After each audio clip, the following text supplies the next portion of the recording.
The first time I read Lord of the Rings, I was a teenager.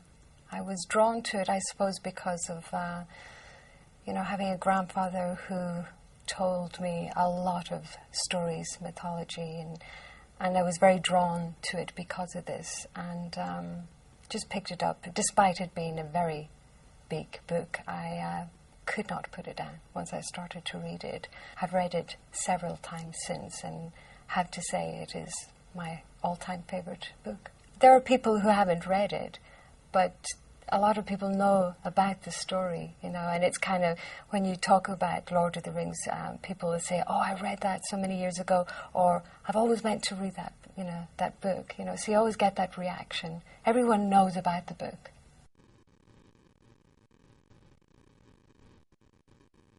One of the main messages, I suppose, is good against evil, and I think that it's a theme that a lot of people can relate to.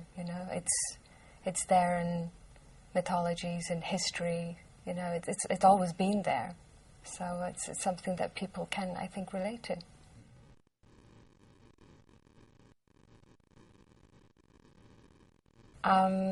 I think that a lot of people would be drawn to stories, mythology, and it's very strong within Ireland. There were storytellers, something that I suppose in a way is kind of dying away, because of the likes of TV and radio, but you still have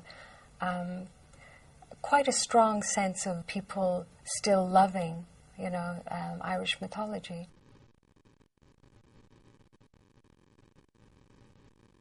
When I heard firstly about the film was from Roger Ames, who's the chairman of Warner Music. And I was having lunch with himself and Nicky Ryan, who's the producer I work with, and Roma Ryan, who's the lyricist who works with me. It was about 2 years ago, and he mentioned about that the Lord of the Rings, they were making the movie.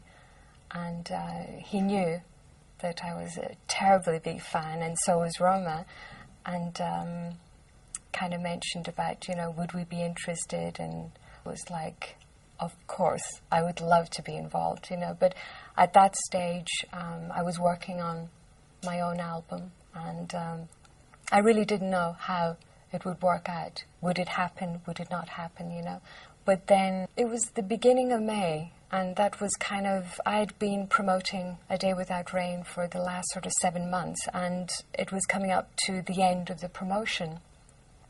And I remember saying at that time, even though we were supposed to take a break and take a holiday, I remember saying I would work through summer if there was the opportunity to work on Lord of the Rings.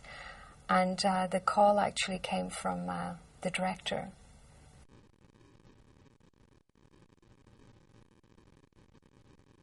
Nicky had never read the book, and the director, Peter Jackson, he was quite anxious about his reaction as well, because he wanted to see, for people, there are a lot of people who haven't read the book, like I mentioned, and he's hoping to be able to reach out to quite a vast audience to introduce Lord of the Rings to everyone worldwide.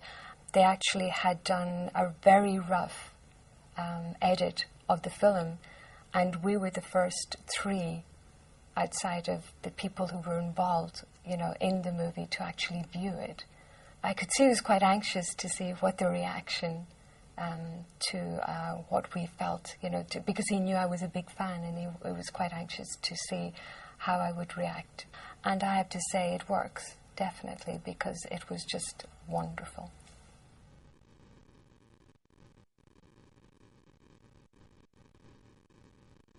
Well, after meeting with Peter Jackson, he pointed out that he wanted me to sing and to write the end title song. And what he felt, though, because there's such a beautiful flow to the actual film itself, he wanted also that my voice was introduced somewhere else. And so there's this beautiful romantic moment where 2 main characters, which is Arwen and Aragorn, and they have this beautiful moment on this bridge, and it really inspired me to write, I suppose, it's their moment, a song to them, and it's called Aniron, which to translate means I desire.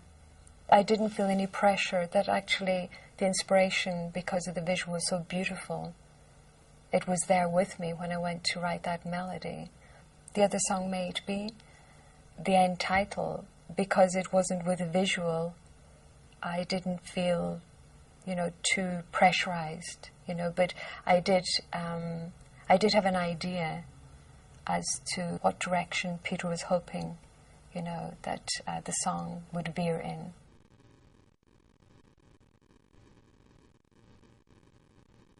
Everybody kind of knows that there was a few languages created, for the elves.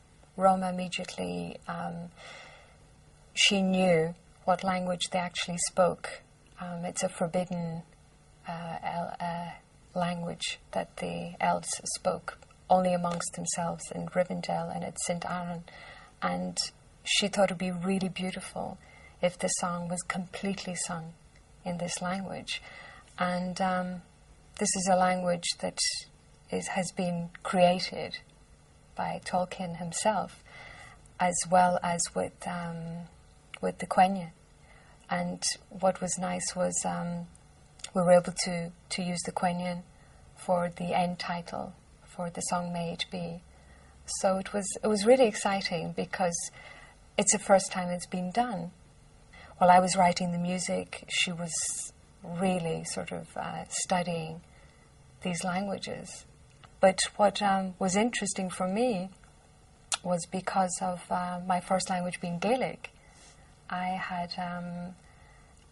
it was very strange, because some of the sounds were similar, and that's when I spoke to Roma. She sort of said, well, yeah, because, he studied at length Celtic languages, and so there's a great sort of sense of the Welsh language with Gaelic, very much within the languages that he created. So I have to say I felt very at home singing these songs. The way you spell Quenya is Quenya, Quenya, which is a bit of a coincidence, I suppose.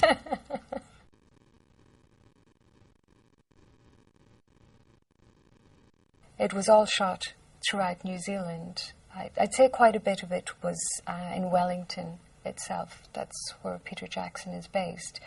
But, I mean, some of the scenery in New Zealand is so stunning, and it really suited the film itself, the scenes.